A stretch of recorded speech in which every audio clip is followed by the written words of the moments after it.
inaenda tu, lakini unaweza ekelea pia ufaulu, unaweza ekelea pia usubiri, unakaa ukicheza na ukijaribu kwa wingi.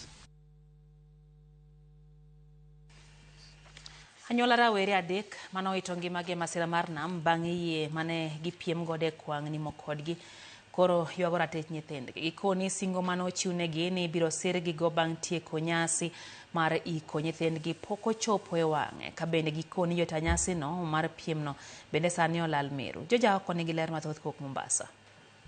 Dweche adek bang' rowere adek wito ngimagi Chuda Water Sports Mombasa bang' yie mane gipiem gode kwang' nimo kodgi, jonyuolgi sani koro dong' ka yuago ratechgi. Ma gikoni en bang' singo mane ochiwnegi ni biro sirgi bang' iko nyithindogo tamore chopo e wang'e, ka jogo mane tayo chenro mag tukego bende koro gikoni olal Meru. Jok mane oanda festival no nyaka kawuono to ne ginyisowa ni gibiro biro fidia nyithindo manothoka.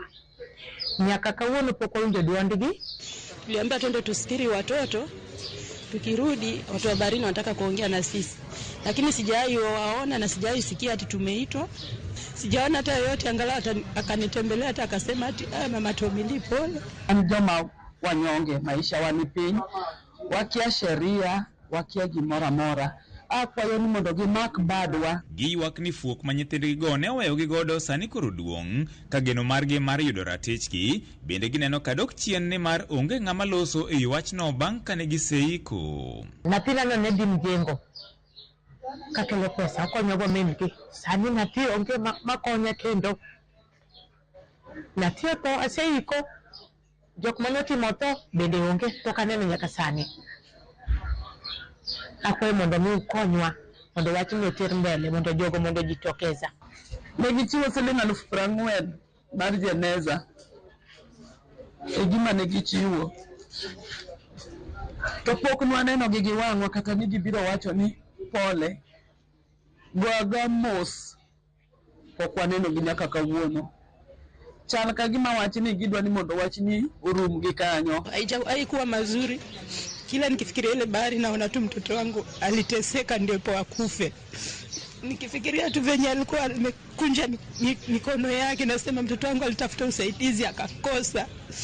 En kwayo margi ni piny owacho kaachiel kod riwruoge makedo ne ratich oganda mondo mi odonjre e wachno, ka riwruok mar Haki Afrika to ne osingo mar chwalo ywak ma kamano e doho ka diponi ok bi kawo okang' moro amora. Ne gidwa ni gichal gima kaka ne nyithindo kosewito ngimagi kanye mane wachno dhi karume.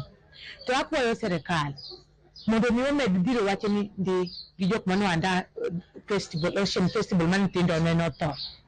Kwayo nani en mondo mi girang haki man nyithindo adek manothoka. Nyathini otho, oweyi gi nyakwaro, gi chi wuoyi, inie baba, inie mama, inie dayo, inie kwaro, inie gimora mora. Ningepewa zile makoto watu wanapewa, Tom angepoteza maisha yake. Ningekuwa na mtoto wangu, lasiboni wangu, mtua wangu. Tunafuatilia hii kesi, tutajaribu kuwaweka wale walio organize na wale ambao wameathirika pamoja ili waweze kupata ridhaa. Kama haiwezekani basi tutaenda mahakamani. George Aoko, Ramogi TV, Mombasa. Chenro mar ng'e gwenge wa jumane warango sigand gweng' ma